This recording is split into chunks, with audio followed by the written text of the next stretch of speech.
Komið þið sæl og verið velkomin í Kvöldljós. Ragnar Gunnarsson heiti ég og verið með okkur í kvöld ásamt honum Karli Matthíasinni. En áður en ég sný mér á honum þá vil ég þakka þér fyrir að vera með okkur. Ég vil þakka fyrir hvatningarnar, ég vil þakka fyrir stuðninginn og bænirnar, þær eru ómetanlegar. Ég bið þess að þú hafið það gott í þínum kringumstæðum og Guð sé með þér. Að mér að frétta allt þannig að ég hef alveg ljómandi gott. Að því sögðu þá ætla ég að snúa mér að honum Karli. Ertu velkominn, Karl. Þakka þér fyrir. Blessaður. Þakka þér fyrir að bjóða mér að koma. Já, það var nú eitthvað sem ég hafði viljað í langan tíma. Já. Og gott að þú skulir finna þér tíma til þess að koma í dagsins önn. Já. Þú ert önnumkafinn framkvæmdastjóri í dag. Já, ég er að vinna í Samhjálp sem framkvæmdastjóri þar og það er í mörg horn að líta. Er það ekki? Jú. Já. Það eru margir gestir þar hjá okkur. Já. Já,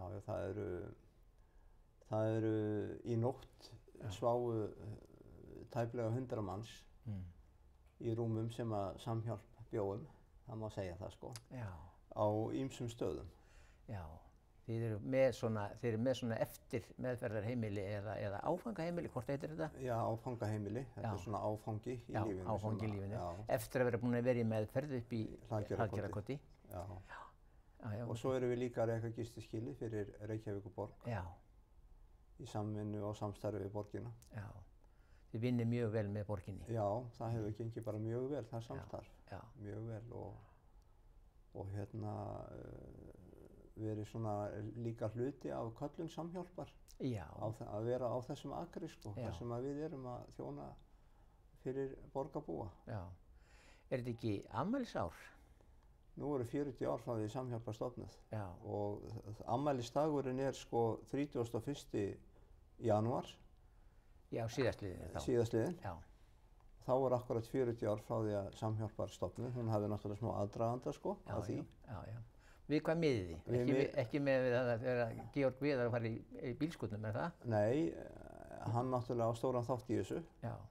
Hann var svona, hvað maður segja, götuna maður. Já. Á þessum árum í kringum 70. Já. Og fyrr, hann var nú reyndar einn af Breiðvíkurstrákunum. Já. En hann sem sagt var búinn að lifa erfiðu lífi hér í borg.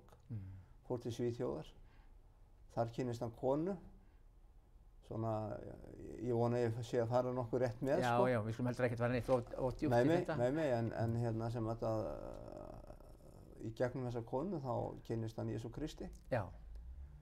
Og bara frelsaðist frá Bakkusi þarna og svo kemur hann heim og hann langaði til að hjálpa félögum sínum og vinum sem hafði verið þarna og voru þarna niðri í svona erfiðleikum sínum.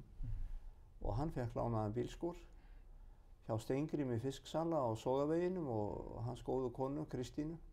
Og hann fór að taka sér menn þar. Og það er svona upphafið. Það er upphafið og það bara þandist út og hann þurfti aðstoð og hann fór til Einars J. Gíslasonar heitins sem var skal ég segja forstöðumaður Fíladelfíu. Forstöðumaður Fíladelfíu. Já, og hann tók vel á móti honum. Hann tók vel á móti honum, enda var hans faðmur alltaf opinn fyrir fólki sem að minna mátti sín í þessu lífi. Já. Og var svona miskunnsamur samherji í raun og veru sko. En svo við fáum þá hreint, akkur miðið við þarna í janúar, hvað atburður gerist það að þið miðið við það? Skömmu áður en þetta gerist, skils mér sko. Þá fór Einar niður í heilbrigðisráðuneyti og hitti þar ráðherra sem var Magnús Kjartansson og Ólaf Landlækni og þeir höfðu sömu svona samúð fyrir útigangsmönnum og umkomulausum og það bara endaði með því að það er ákveðið að efla þetta og ríkið gerir ákveðin samning við þá og Hlaðgerðarkot er stofnað og Samhjálp er stofnuð á afmælisdegi Einars. Já, ok. Þannig að Einar hefði orðið 90 ára síðastliðinn 31. janúar. Þá voru komið á það hreint akkurat þessi dagur. Já, var þetta svolítið langt hjá mér? Nei, þetta var ekki langt, þetta var mjög stutt og hnitmið og gott. Þakka þér fyrir. Já. En við ætlum að gera Samhjálp hérna meiri skil á eftir. Já.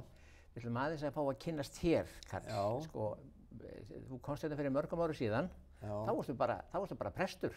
Já, þá var ég, já, það má segja það, sko. Og reyndar, það sem að vakti áhuga minn, var það að þú var svona æðruleysisprestur. Já, það hefur nú... Veit ég hvort það nokkur skiljið mig núna? Jú, ég skilji alveg, sko. Þú skilur mig. Já, vegna þess að þegar ég var prestur í Grundarfirði, þá byrjuðu hérna æðruleysismessurnar í Dómkirkjunni. Já. Og þau báðu mig að koma og taka þátt í því. Og þú keyrði frá Grundarfirði helgar til þess að vera að taka þátt í? Já, þetta reyndar einu sinni í mánuði, sko. Já, einu sinni í mánuði, já. Og þetta alltaf 3. sunnudag, það reglan þessi árin. Já. 3. sunnudag í hverju mánuði. Já. Og þá erum við með þessar æðruleysismessur. Já. Prestarnir í Dómkirkjunni og ég og svo tónlistarmenn sem hafa verið þarna lengst, Hörður Braga og Birgir bróðir hans. Það var spilað undir og þetta svona bara mjög ánægjulegar og góða stundir. Já, er þetta til ennþá? Já. Og það kemur fólk? Verður einu næstkomandi sunnudag. Já. Og það alltaf sami fjöldinn svona, þetta endurnýjar sig og einhver fer út? Það endurnýjast og sama fólki líka, sko. Já. Það svona, það bara alltaf vel setinn bekkurinn, sko. Já. Æðruleysismessa, er þetta þakkargjörð eða hvað svona? Sko, sá sem að koma sér út úr hérna, hvað maður segja, áfengissýkinni og sigrast á því að margir þeirra leita í trúna. Og það til dæmis sporin, þessi 12 spor, þau eru svona að gera ráð fyrir Guði eins og við skiljum hann og svona. Og trúin kemur mjög sterkt inn í sko, huga og líf fólk sem að skipta líf í raun og veru, sko. Það er að feta nýjan veg í lífinu og þá eru margir sem að leita í trúna og kirkjan vildi bara bjóða fólki sem var á þessum stað. Sem annars kannski kæmi ekki í kirkju eða hvað? Já, jafnvel, og líka bara að bjóða bara þeim sem vera svona andlega leitandi að bara gjöru þið svo vel og við erum hérna með þetta. Já. Og þetta eru bara svona léttar sko samkomur, þetta eru, já. Það lofgjörðu það ekki? Það er með bæn og alltaf kemur einn úr hópi kirkjugesta, ef svo má komast, sem að gefur vitnisburð. Já. Og þá það stundum einhver sem að hefur reynslu af því sem að vera aðstandandi eða einhver sem að hefur verið í neyslu. Og hvernig hann hefur komist frá því og svona. Og svo alltaf eða? Nei, við erum ekki með það. Nei, það var þegar ég fór eins. Já, það svona allur gangur á því, það svolítið síðan að það hefur verið og þetta nú ágætis áminning hjá þér. Já, það gott að brjóta brauðið. Minna á þetta, já, það mjög gott.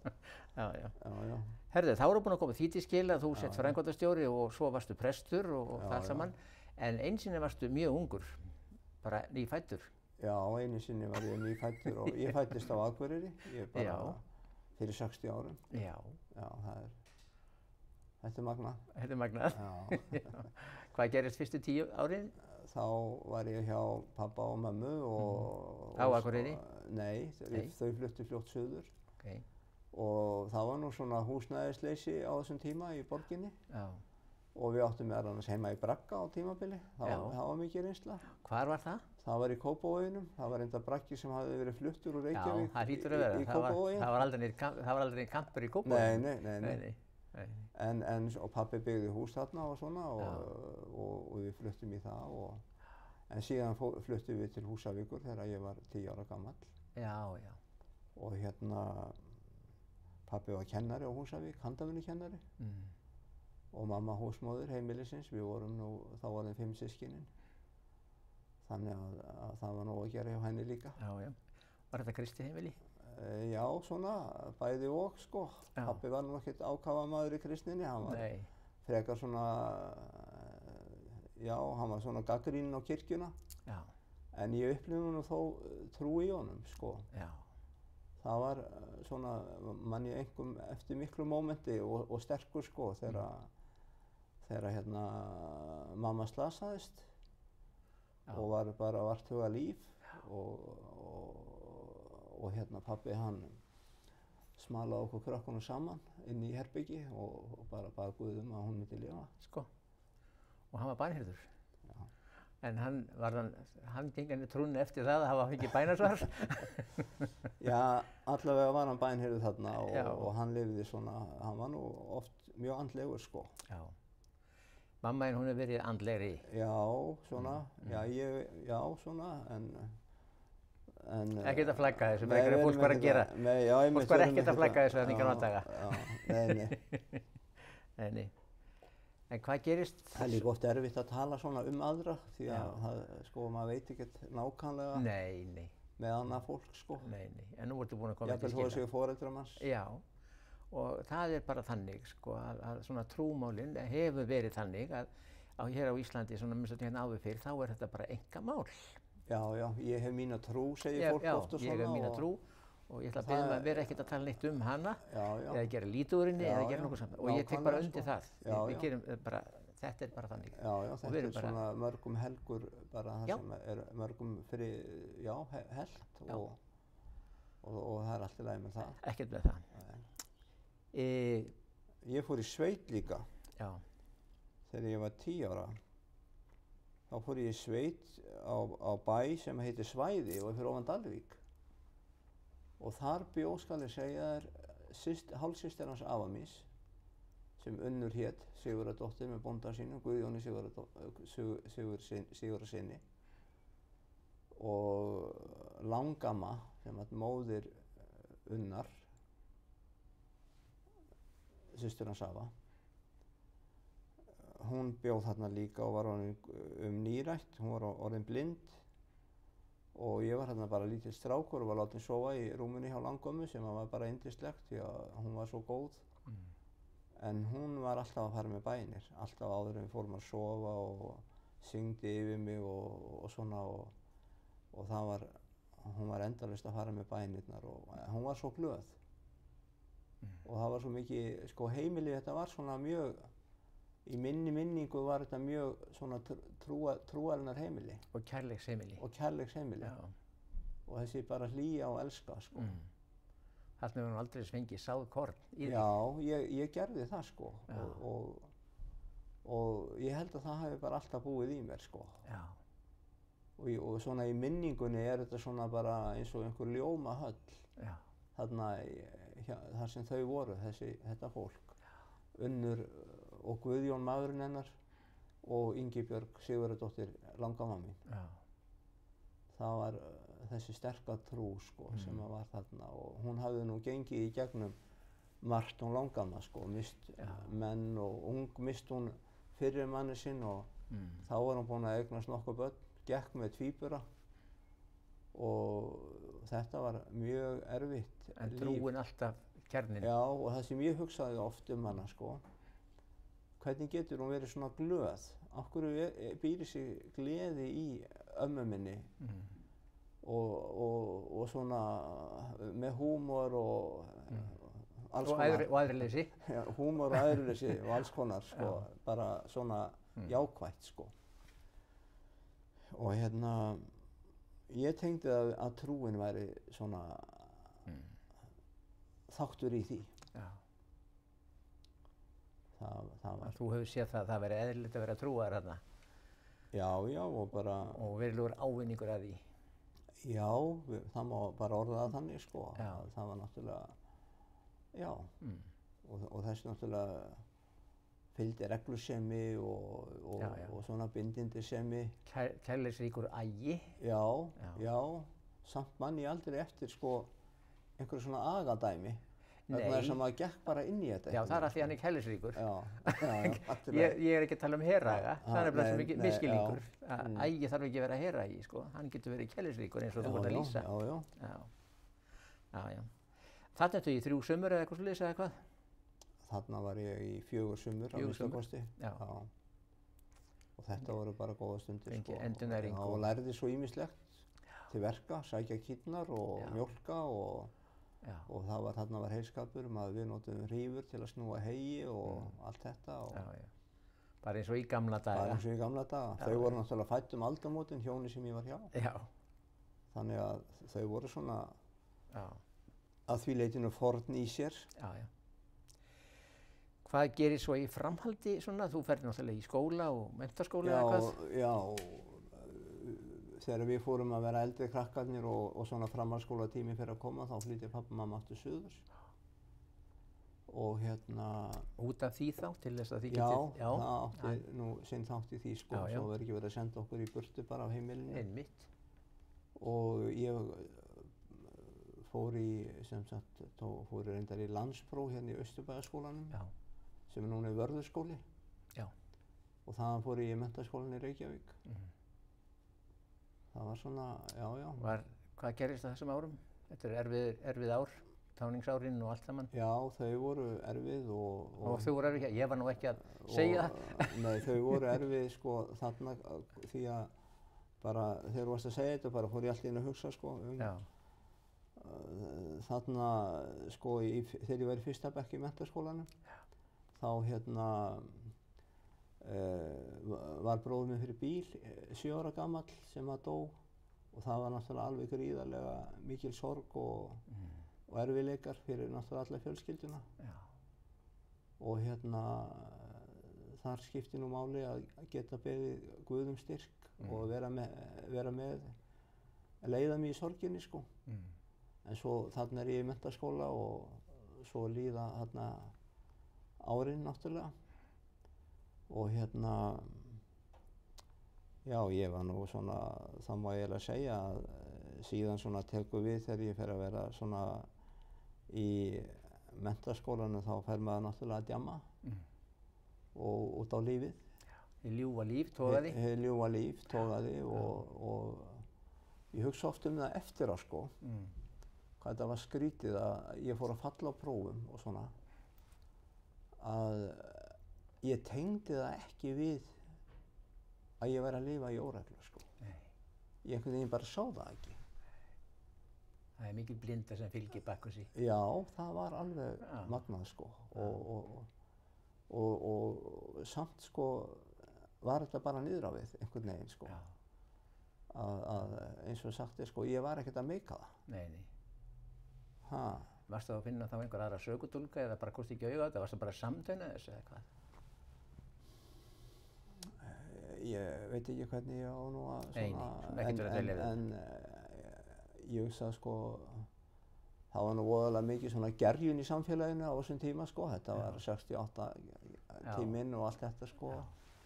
Og svona, og það var að koma inn kannabis og allt þetta, sko. Ég prófaði það nú, en það var ekki mitt efni, sko. Bara langt í frá, það var bara allt erfitt fyrir mig. Þannig að ég var meira í Bakkusi. Þó ég er ekki að segja að hann sé eitthvað betri, sko. Nei. Alls ekki, því að... Þú ert bara að segja það að vín hafi átt betra við þig heldur en kannabisefnin eða eiturefnin. Og það er kannski þess vegna sem að það er ekki allir fíklar á eiturlyf vegna þess að það bara á ekki við þá. Nákvæmlega, það er bara þannig og það er hvorki verra eða betra. Þetta er bara fíkn í þetta allt saman. Ágerist þetta á þessum árum? Já, og það var eitt sem að vera svolítið magnað, að þegar að Bakkus er einhvern veginn búinn að krækja í mig, að þá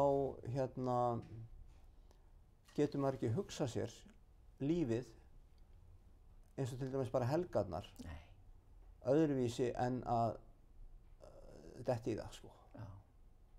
Þetta er bara orðið þungamiðjan. Já, þetta verður eiginlega bara aðalatriðið. Þetta verður svona möndullinn í lífinu, sko, það sem allt snýst öxullinn, sko.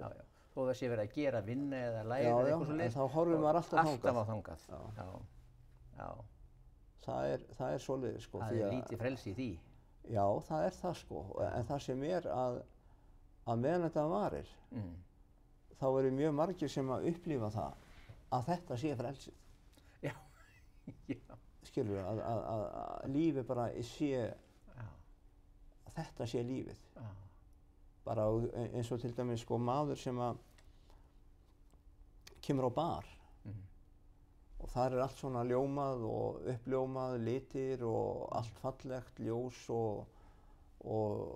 allt voðalega fínt. og svo gengur einhver að þessum bar og honum bara finnst hann vera komin á staðinn, helgasta staðinn sko.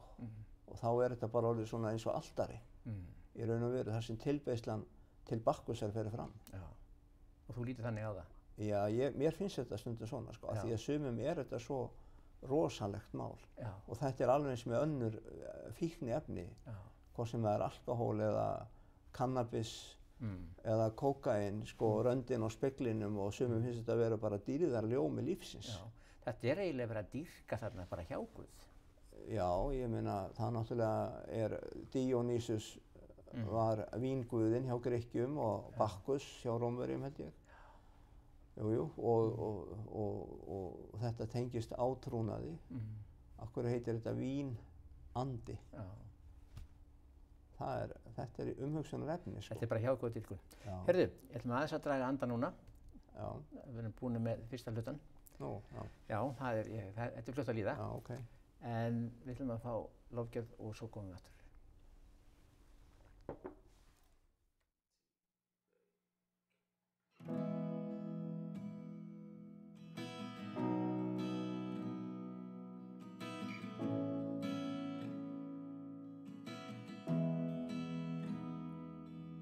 There was a day we held our breath and felt the sting of bitter death, and all our hopes were buried in the grave. And our eyes were awake, our hearts were torn between our faith and what we knew before our King was buried in the grave. And grace was in the tension of everything we've lost, standing empty-handed, shattered by the cross. And all we had was a promise like a thread, holding us, keeping us, oh, from fraying at the edge. And all we know is you said you'd come again.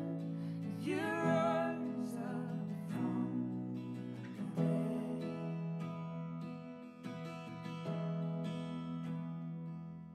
There was a day we looked for proof that you had risen from the tomb, and all our doubts began to roll away. We touched the scars upon your hands, you kept your word, oh Son of Man. You buried them by taking on the grave. Oh, you came here to save us, 'cause everything was lost. No longer empty-handed, clinging to the cross. And all we had was a promise like a thread, holding us, keeping us, oh, from fraying at the edge. And all we know was you said you'd come again. You rose up from the dead.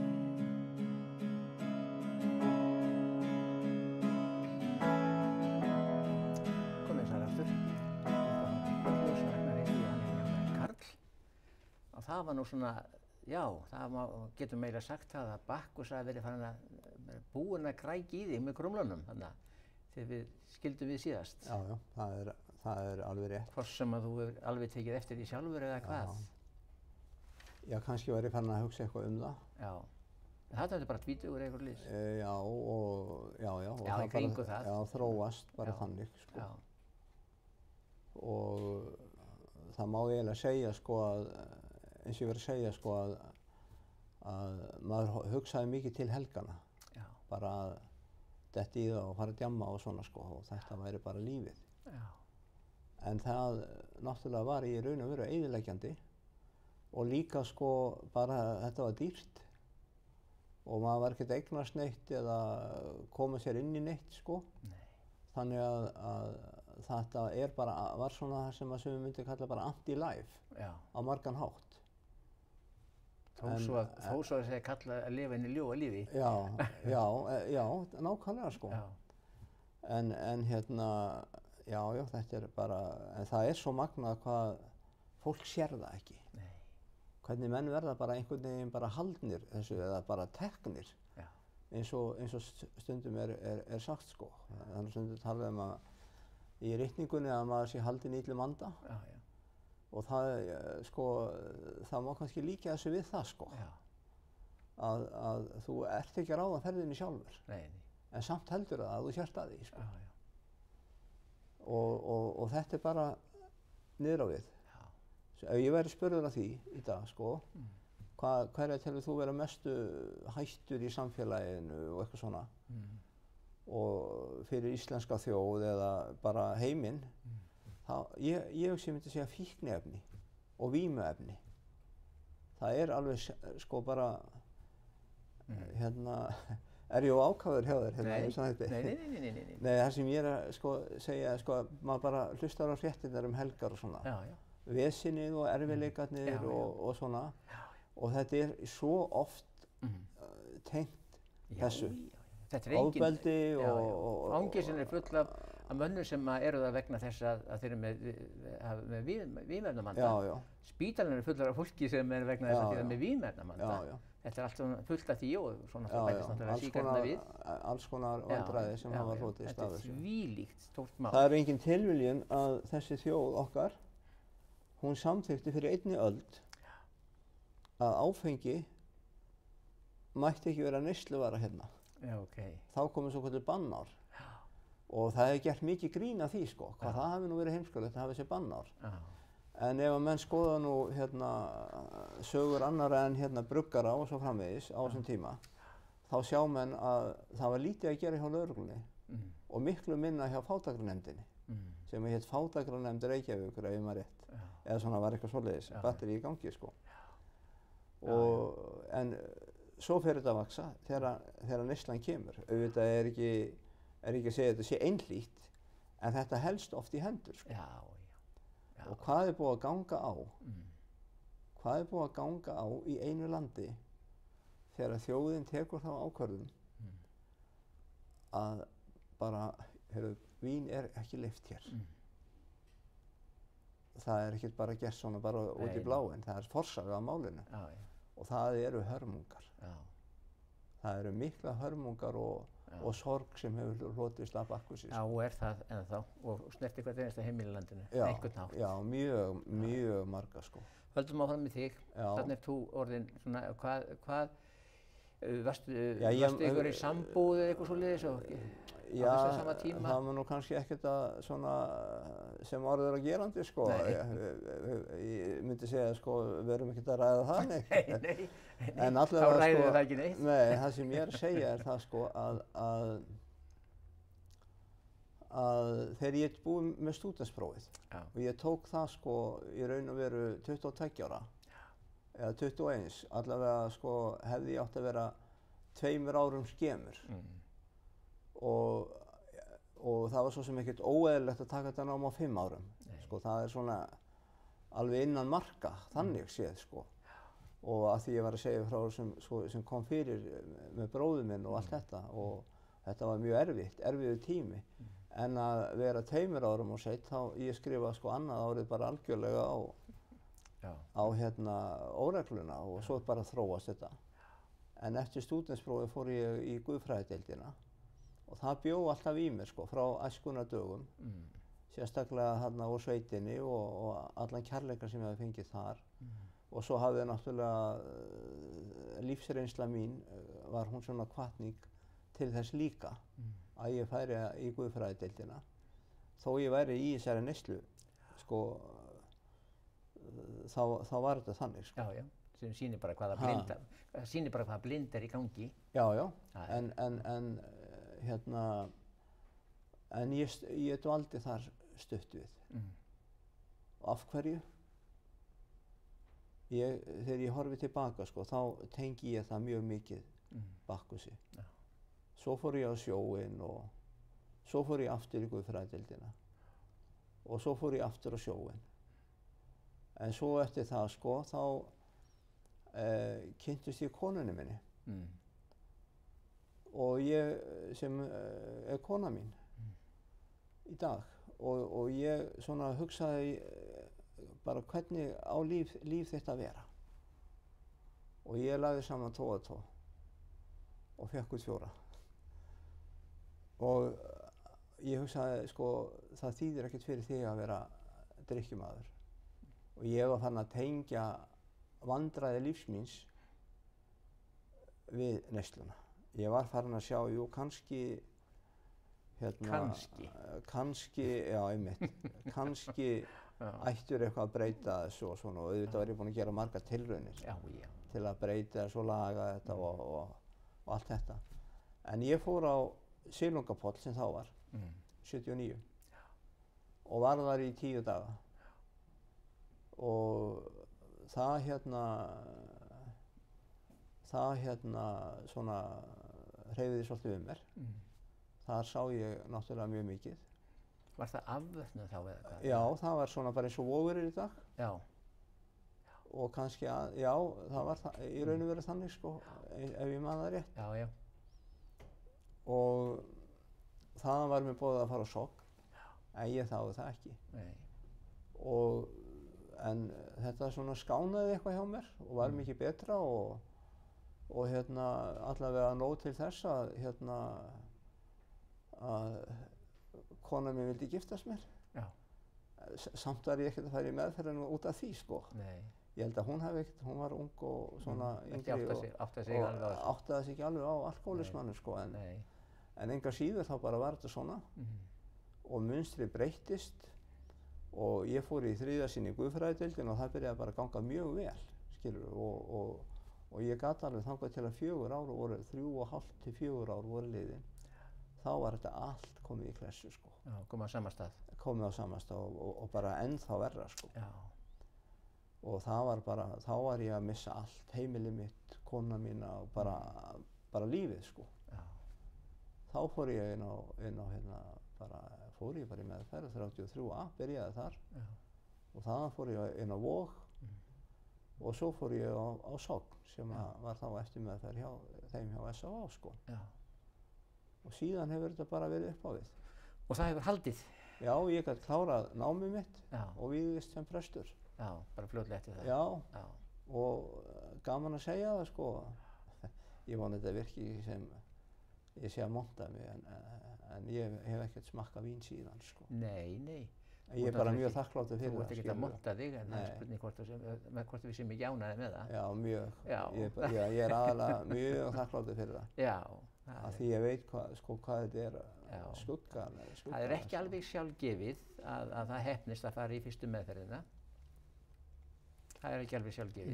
Nei, og það eru nú mjög margir sem þurfa að reyna oftar en einu sinni og sumir hafa reynt mörgur sem svo bara náðir í, svo bara kemur það sigurinn, sko. En var það samt ekki svoleiðis fyrir 20-30 árum síðan að meðferðirnar svona, þær virkuðu einhvern veginn, þetta er orðið staðreynd að fólk fari í margar meðferðir. Mér fannst einhvern veginn fyrir það fyrst, fyrir löngu síðan að þá var það til undantekningar að menn fór í meðferð eftir meðferð. Eða er það kannski bara einhver svona eins og það var alltaf gott veður þegar maður var 13? Jú, það er nú kannski hluti af því. Já. Ég held að margir hafi fallið. Já. Og margir hafi kannski farið bara í eina meðferð en fallið en náð sér svo strik bara innan A-samtakana. Já, já. Ég veit ekki alveg, Nei. Ég er ekki með svona statistikk þetta. En það er náttúrulega þessi heimur hefur náttúrulega breyst, sko. Já, já. Ég var að segja áðan, sko, að það var komið kannabis þegar ég er í kringum 20, sko. Það er í kringum 72 og svona upp úr því. Já. En ég held, auðvitað var amfetamín þar áður og svona, en ég held samt að þessi, sko, heimur, hann er alltaf að, sko, eiturlyfja heimurinn er að stækka og sko, menn fara náttúrulega út í þann business sem að þeir halda þeir geti grætt á. Já, já. Og það er náttúrulega það sem verið er að gera. Og það kom alls konar ný efni, svona þessar ecstasy-töflur og nú er komin einhver kristall og bara hræðilegt, sko. Já, en ég ætla líka sko segja það að mér finnst stórkostlegt að það skuli vera þannig að fólk geti farið í meðferð eftir meðferð eftir meðferð. það er stórkostlega aðstæða. Það er bara... Það er bara þannig að því við vitum svo ofsalega mörg dæmum það að fólki hefur svo einhver tíma náð þessu, sko. Það er það sem er. Það er málið. Það er málið. Og svo er líka annað sem að menn gleyma oft, að þetta er sjúkdómur. Já. Og ef að maður fær sjúkdóm, segjum einhvern annan sjúkdóm en alkohólisma, að þá og ef að veikindi taka sig upp aftur, þá fara menn bara til læknis á ný. Og það bara er alveg sama sem gildir þetta. Nákvæmlega sama. Herðu, þú ert orðinn útskrifaður prestur, vígður prestur, ef við höldum okkur áfram við söguna. Já. Og þú vígist hvað, Vesturland? Já, á Vestfirði. Á Vestfirði, og ert þar í nokkuð mörg ár? Ég var í 9 ár Vesturfjörðum. Já. Tálknafirði og Ísafjörði og Suðureyri, það svona skiptist þarna. Tengdist saman Suðureyri og Ísafjörður og svo fór ég á Tálknafjörð. Það var mjög mikil reynsla. Ég kynntist þarna bara landi og fólki og lífi sem var mér framandi, sko, á margan hátt. Og ég hafði náttúrulega kynnst landsbyggðinni þegar ég var strákur á Húsavík og Dalvík. Ég hef nú stundu dregið fram í þessum þáttum að það er ótrúlega flott verk sem prestar er að gera út á landi, að því ég er bara að tala út á landi núna, þeir eru að gera líka flott í hérna. En það er náttúrulega þannig, það er náttúrulega að vera að vinna flott starf í kirkjur landsins. Já, það er það, og það er bara svo, bara tekur yfir allt í raun og veru á margan hátt, sko. Bara tónlistin, músíkin og svo náttúrulega kirkjustarfið sjálft, sko. Og svo er presturinn á sumum stöðum, er hann svona, stundum fær hann svona, getur verið svona sálfræðingurinn og bara og allt, sko, og félagsráðgjafi og svo framvegis, sko. Það tekur alla þennan pakka. Já, að mörgu leyti, sko. Auðvitað eru menn meðvitaður að koma fólki áfram ef það þarf, sko. Er þetta gaman? Ég var einhver tíma þegar ég var nýbyrjaður í presskap. Þá var ég að kvarta við góða vinkonu mína sem var töluvert eldri en ég og hét Karolína Ingólfsdóttir, yndisleg kona. Ég var að kvarta undan því hvað prestskapurinn væri illa borgaður. Og þá sagði hún, Kalli minn, það er dásamlegt að vera prestur. Og ég bara hugsaði, já, það er bara rétt. Já, það er bara dásamlegt að vera prestur. Já. Það er svoleiðis, sko. Já. Það er ekki samt svo dásamlegt að þú þurfur að borga með þér.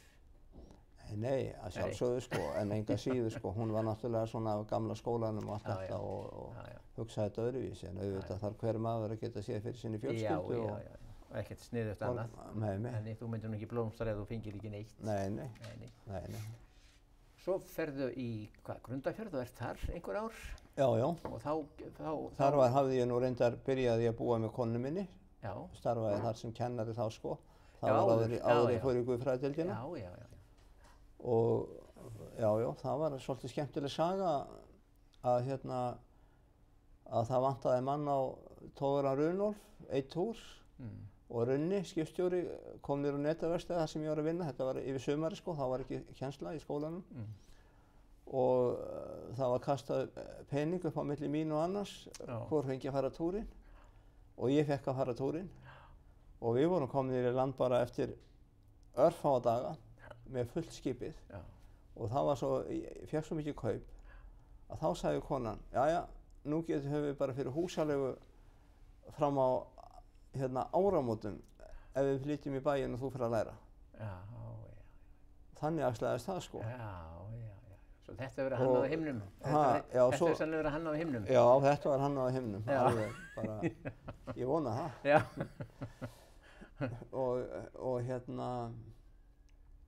Og þarna var ég prestur, seinna var ég síðar prestur. Og það bara á öllum þessum stöðum, þessum sjávarplássum, það er náttúrulega fólk sem veit hvað svona lífsbarátta er. Í náttúrunni, í veðrunum og öllu þessu og vinnan, hvað vinnan er og svona. Þetta er hörkuduglegt fólk og trúað. Heldur vel utan kirkjuna sína, eins og þú varst að segja, sko, áðan. kirkjan svona skiptir máli fyrir mjög marga þarna. Já.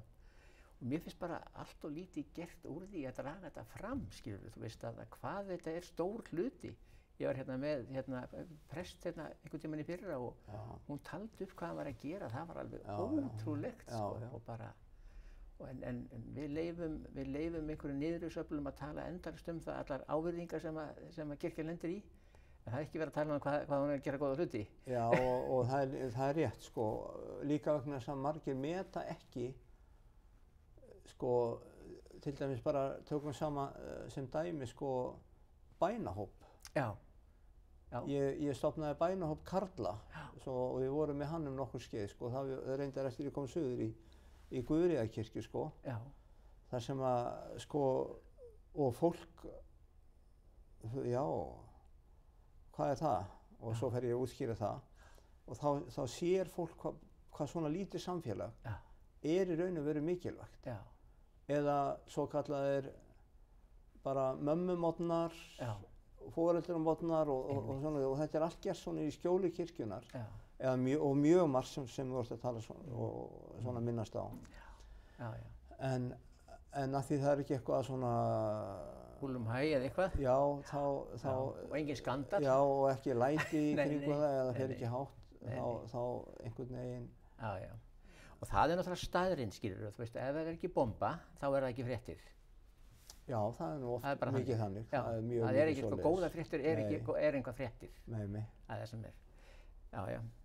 Heyrðu, þarna við erum búin að draga það fram á þessum tíma sem við vorum þarna í Grundarfirði, þá keyrum við líka til Reykjavíkur með ærlismessurnar. Já, það byrjað þarna á þessum tíma. Já, við erum búin að tala það.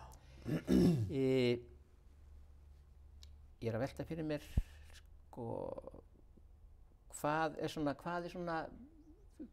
gerist svo? Það næsta sem gerist svona sem vendipunktur í þínu lífi að þú ferð á Alþingi? Já, það má segja það sko, það var náttúrulega dálítið skrítið. Já, eigum við að taka annað hlé núna og svo bara byrja á Alþingi? Já, gerum það bara. Gerum það, komum aftur og þá verðum við á Alþingi.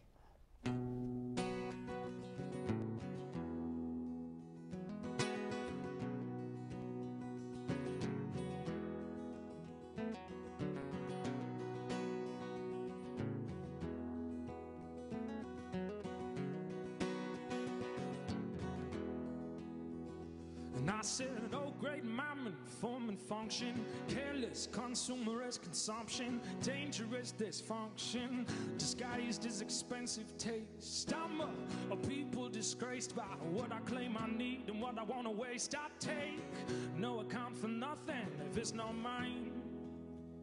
'Cause it's a misappropriation of funds. Protect my 90% with my guns. Whose side am I on? Well, who's winning?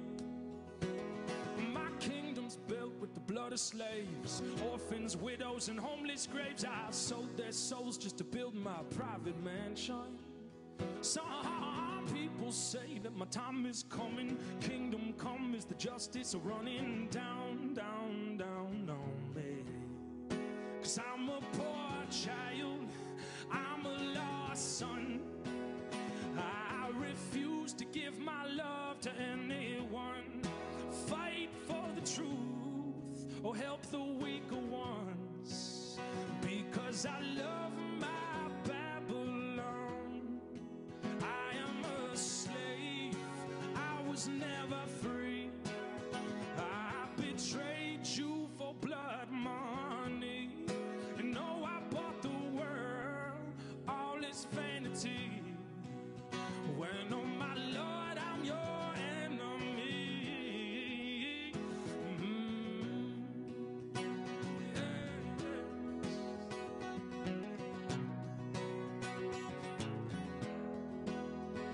And I said, come to me and find your lives. Children sing Zion's inside. And I said, don't trade your name for serial number. Priceless lives were bought from under graves where I found you. I said, my name ain't yours,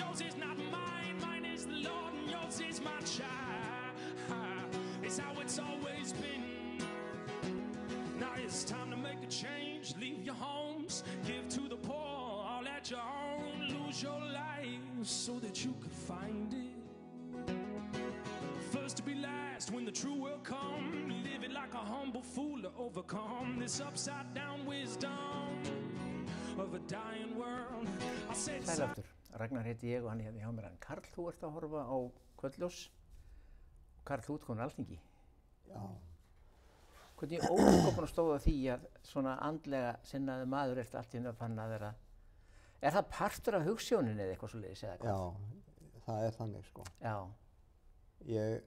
Ertu stjórnmálamaður? Líka. Já. Já. Ertu pólitíkus eða? Já, sko, það má, sko, pabbi var mjög pólitískur. Já. Og það var svona mikið, það hefur örugglega haft sín áhrif, skilur við. Já. Og líka náttúrulega 68 tíminn og öll þessi pæling hvernig á landið það vera og hvernig á þetta að vera hérna í þessu landi og hvernig ég bara auðlindir að deilast á milli manna og bara alla þessa pælingar. Eiga sumir að vera margfaldir milljarðamæringar á meðan aðrir að deyja úr hungri og þetta kemur allt inn á stjórnmálin, alveg eins og trúmálin sko. Akkurat. Það gerir það sko. Og hérna, ég var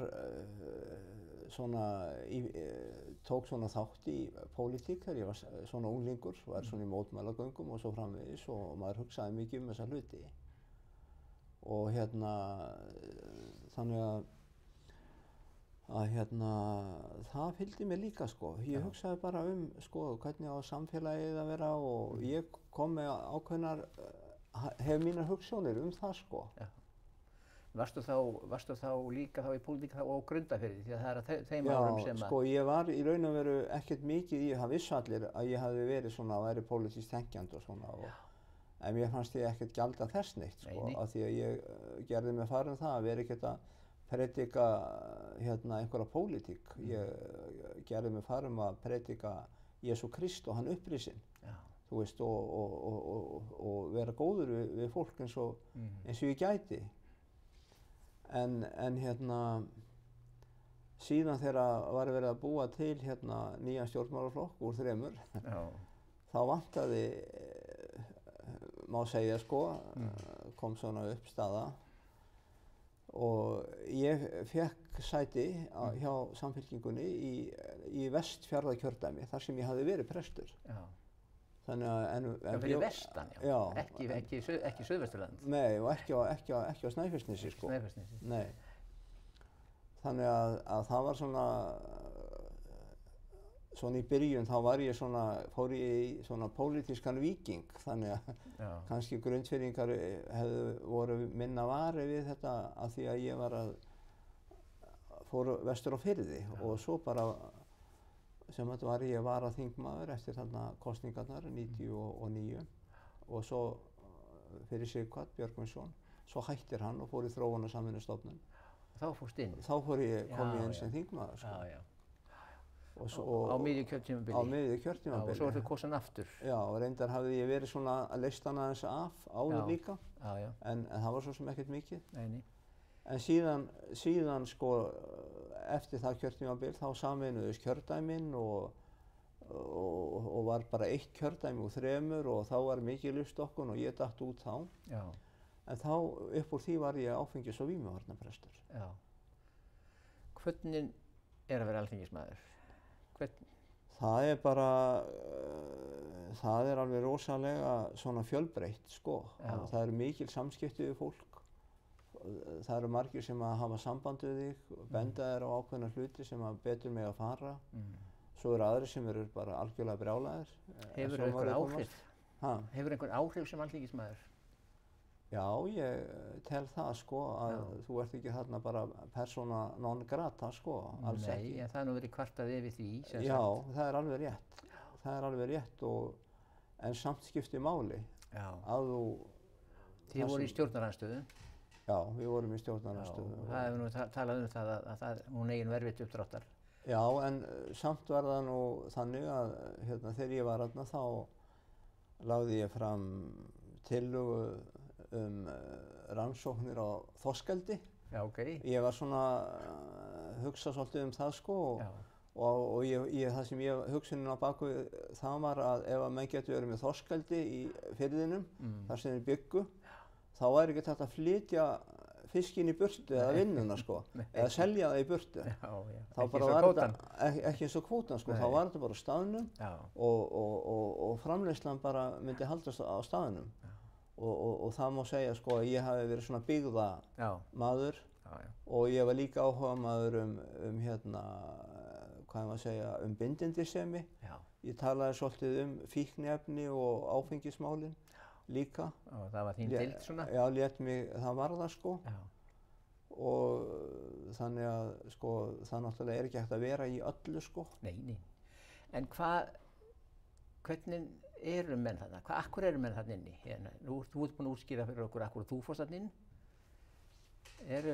Þetta líka metnaður, skilurðu? Já. Ég hafði líka metnað. Ég ætla ekki að fara að segja að ég hafi ekki haft metnað. Nei. Ég fannst það að koma fram hér. Þú hafði metnað fyrir þessu. Að gera betri heim. Já, það er svona var löngun. Er það flest allir alþingismenn sem eru með þann metnað? Ég ætla bara að trúa því. Já. En öll þessi ónefn sem eru leikarar og trúðar og tækifærissinnar og ég veit ekki hvað og hvað. Já, þetta er bara svo mikið pæling, sko, þegar maður fyrir að hugsa út í þetta allt saman, sko, hvernig kerfið er allt byggt upp og endar, sko, í einhverjum einum foringja, skilurðu, þú veist, og... Það þarf að gera ýmislegt sem mann kannski, maður ekki alveg, svona, ekki sem er bestu aðferðirnar til þess að ná árangri. Það er, sko... Fastaróta klæki, er það sem við erum að tala um? Nei, ég segi það nú ekki sko. Nei. En þetta eru líka hagsmunir, skilurðu, þú veist. Það getur verið, nú langar maður sko til að bara fara að tala um þetta í útlöndum, skilurðu. Þú veist, það var að sýna frá bandaríska þingjunni sko, lobbyisman og allt sko, hvernig olíufyrirtæki bara koma Er þetta ekki svona sérna? Ég get náttúrulega ekkert fullyrt það, af því að ég hef enga svona sko sönnun fyrir því, en þegar maður er í svona átökum... Nú var sagt það sem að það væri bara eitt fyrirtæki sem ætti nú bara Samfylkinguna á sínum tíma þegar þú varst í henni. Já, ég var til dæmis aldrei var við það eignarhald á mér, til dæmis. Nei, ég segi það, þetta er talað um það. Já, og aldrei fekk ég hérna pening úr þeirra vasa eða neitt svoleiðis, skilurðu. Bara alls ekki. Nei. Og þetta er orðum auki sennilega? Já, en hérna svo er greiða menn til flokkana, skilurðu, inn á skrifstofunar eða eitthvað svona. Já. Og ég veit náttúrulega ekkert hvernig hérna, þú veist, fyrirtæki greiddu í styrki inn í minn flokk frekar en sko inn í aðra. Nei. En sem betur fyrir hafa verið sett lög þessa hluti núna og strangari reglur og menn þurfa að gera grein fyrir tengslum sínum. Já. Hefðirðu haldið áfram ef þessi uppstokkun hefði ekki komið? Hefðirðu viljað vera alþingismaður sem eftir var? Ég komst aftur inn 2007 og var í 2 ár, þá kom hrunið. Ég náttúrulega reyndi það. Já. En ég sko oft eftir það hugsa ég að ég hafi verið lánsamur að hafa ekki náð árangri í því sko. Og mér finnst þetta hafa verið mjög erfitt að fylgjast með þessum stað, hvernig sko hvaða átök hafa aukist og kannski er það vegna þess að sko að fólk fór að tala miklu meira svona hvernig eigum við að hafa þetta í alvörunni sko, allt samfélagið og svo hafa menn mismunandi meiningar á því, algjörlega sko, bara... Þú gefur skýring á því af hverju þú telur þig að hafa verið heppinn eða þannig að veri ekki það staddur að það núna? Sko vegna þess að það er svo mikið yfirildi einhvern veginn. Nei, það vita allir, þú veist. Já, en það er mikið grimmara. Já. Og það er mikið harðara. Já, og það er einhver hefnd í gangi þarna. Já, hefnd og líka sko hefnd og líka að gefa ekkert eftir, halda sínu. Já. þú veist, það er á báða bóga, skilur. Þú ert búinn að svara því, þið hefði ekkert langað til þess að vera í þessu andrúmslofti. Nei. Þetta ekki heldur samt náður og kærleika sem þú varst fyrir norðan þegar þú varst barn. Nei, en ég vil allavega klára að segja þetta með þessum orðum að það heldur hver í sitt. Já. Og ég vil ekki, það kannski býr hefndarhugur í mörgum. En ég held að þeir séu allstaðar. Já. Þeir búa allstaðar. Þeir eru ekki bara á einhverjum einu flokki eða eitthvað svona. Nei. Skilur, þetta er bara sem er í fólkinu. Já. Og það er átök inn í fólkinu líka. Þetta var mikið. Og að vera á Alþingi þegar hrunið kom, að ég held að ég hafi lent þarna í áfallsástandi, skilurðu. Já. Bara, þú veist. Var þetta ekki skelfilegt? Jú, þetta var alveg hryllilegt og ég hugsaði bara, hvað er ég eiginlega búinn að vera að gera hérna? Já. Þetta hlýtur að hafa verið. Það var mjög erfitt og í raun og veru það svona verðugt verkefni fyrir sálfræðinga, áfallasálfræðinga að skoða þetta út frá þessum augum. Já. Herðu, við ætlum ekkert að dvelja lengi í Alþingi en við eigum bara 5 mínútur eftir. Já. Og þær tæpar. Já.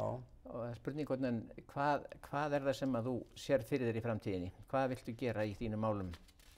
Nú þarf ég eins og sett í vandræðum, það er ekki það. Nei, ég er í fínum málum, Þú ert í fínum málum. Ég er á mjög góðum stað og ég er sem að... Og ætla ég að endur á þetta, hvað sér þau fyrir þér í framtíðinni? Ég á mikla von í hjartanum fyrir Samhjálp, þar sem ég er að starfa. Já. Við höfum verið að glíma við fjárhagserfiðleika eftir hrunið og skuldirnar hækkuðu allar og allt þetta og fasteignagjöldin og svona.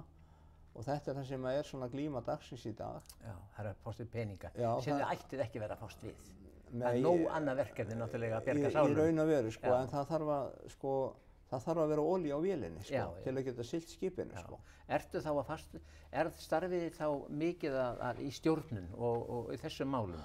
Já, ég er mikið í þessu núna og Samhjálp er núna í fjáröflunar átaki sem heitir Lífróður Samhjálpar. Sem er bara lífróður? Sem er lífróður. Já. Og